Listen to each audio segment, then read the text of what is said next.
My name is Madhan. I represent Tulip Interfaces in India. Um, for the whole of yesterday and maybe an hour and a half this morning, we spoke, discussed, share ideas, point of view about how to future-proof your products and what's the future for the vertical as such.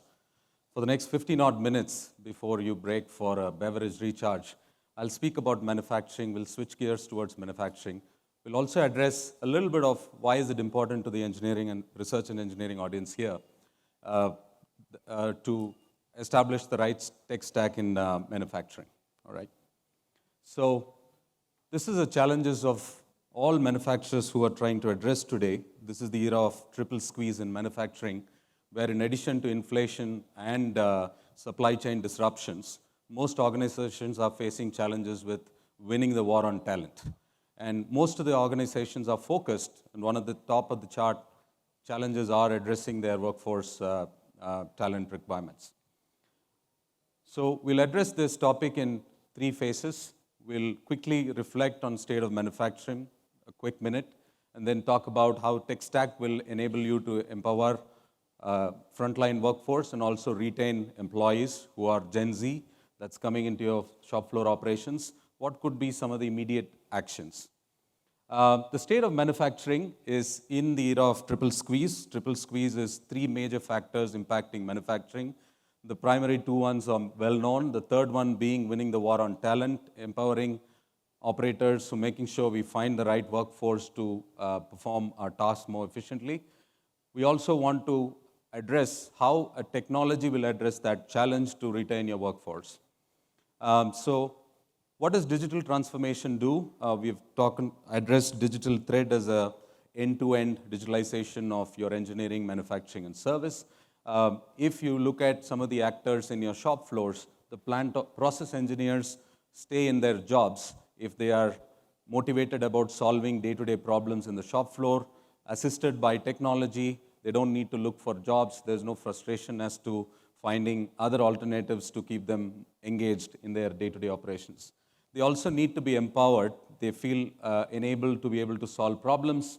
Operators, they will move to better paying jobs, comfortable work environments, which keeps them engaged.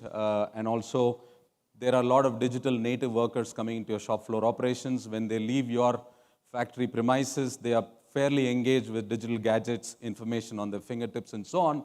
But when they walk back into the work environment, they're still dealing with pieces of paper and the need to follow instructions on pieces of paper. They also need to be onboarded fast. They are not so patient to watch some expert over the shoulder and learn what they need to do. They would like to be enabled with information on their fingertips. For plant managers, they would like to see operators come up to scale very quickly and also embrace digitalization so that they get the desired visibility for their operational efficiency. So, and here is the role of a tech stack. Our argument is to take a human-centric approach. While digitalization could be shop floor visibility right up to the decision makers, but also it needs to empower your frontline workforces for them to be closely engaged with what they are tasked to deliver. So a human-centric approach leverages digital solutions to augment what operators need to be efficient, and then shifting to a human-centric approach allows you to travel on this journey of guiding your workforce first, by way of guiding your workforce, making them more engaged, and then gain real-time visibility, and followed by the rest of the outcomes of making your shop floor operations a little more agile and resilient. This roadmap helps you to upskill your workers, not by just putting them in various training programs, but also giving them tools to realize those efficiencies on their day-to-day jobs.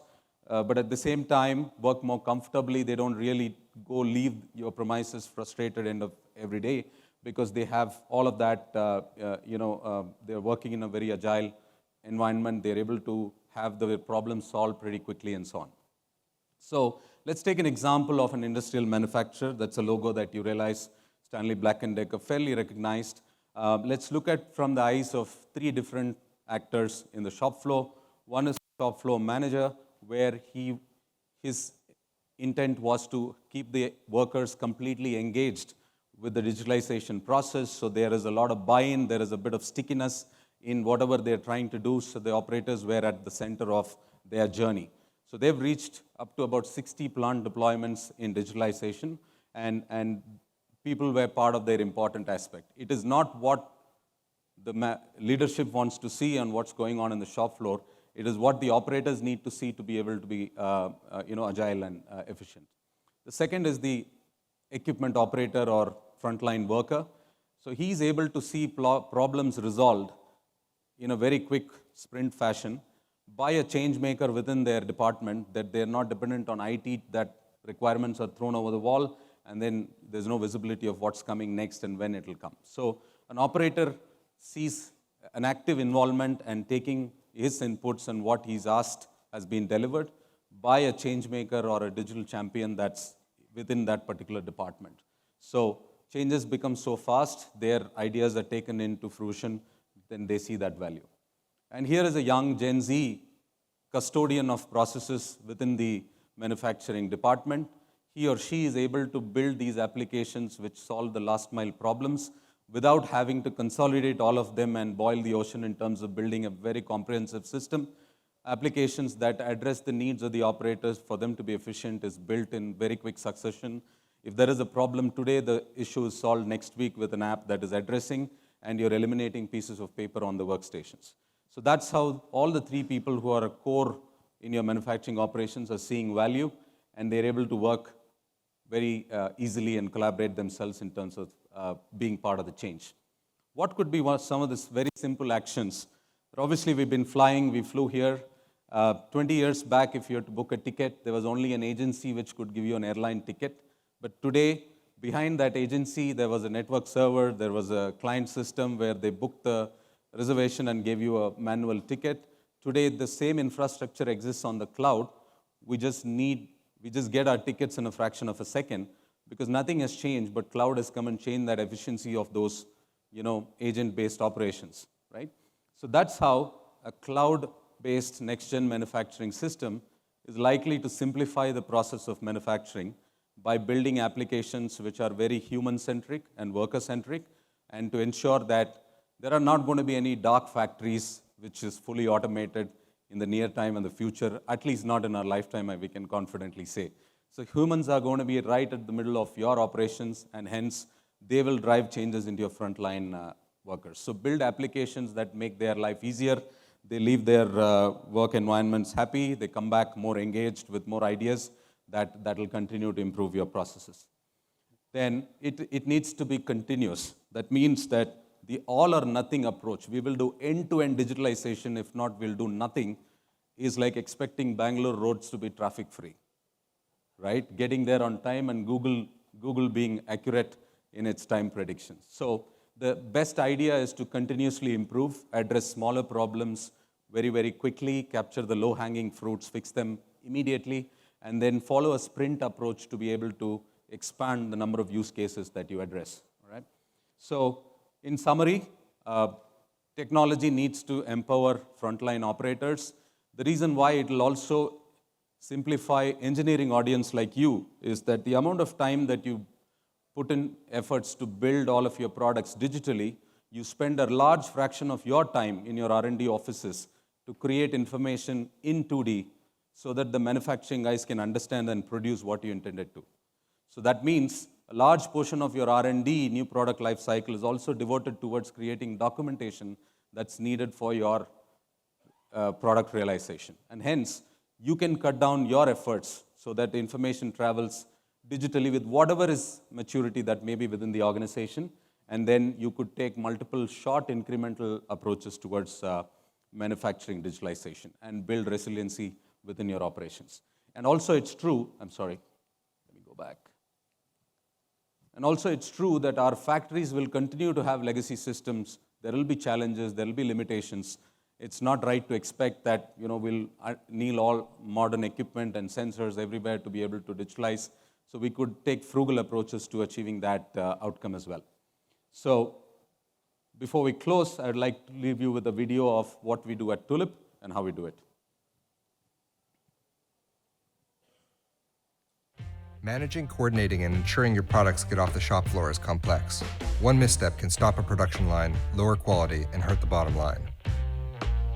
Introducing Tulip, an operating system for the digital shop floor, connecting interactive work instructions to tools, machines, and sensors. Tulip guides operators and collects actionable data to control every aspect of the manufacturing process. Engineers can easily create shop floor apps, media-rich interactive work instructions with built-in process logic. Data collection and error-proofing is built directly into the guides. Training new employees, collecting the best ideas from the floor, and implementing change has never been easier. Using digital forms that can also snap pictures, Tulip streamlines production and eliminates unnecessary paper-based data collection. This allows engineers and operators to share critical production data and respond in real time, making your team truly lean and quicker to react to the changing reality of the shop floor. The Tulip IoT Gateway allows anyone to add sensors, tools, pick-to-light bins, and cameras to the workstation without writing a line of code. Smart tools can help control critical production parameters, making sure the process is done right every time. Connect to testing equipment, integrate with your MES, sync to quality systems, and ensure the product meets all the required specs. Tulip is a decision-making system. Every step in a process is tracked. Sensor data can be correlated to production data with a few clicks.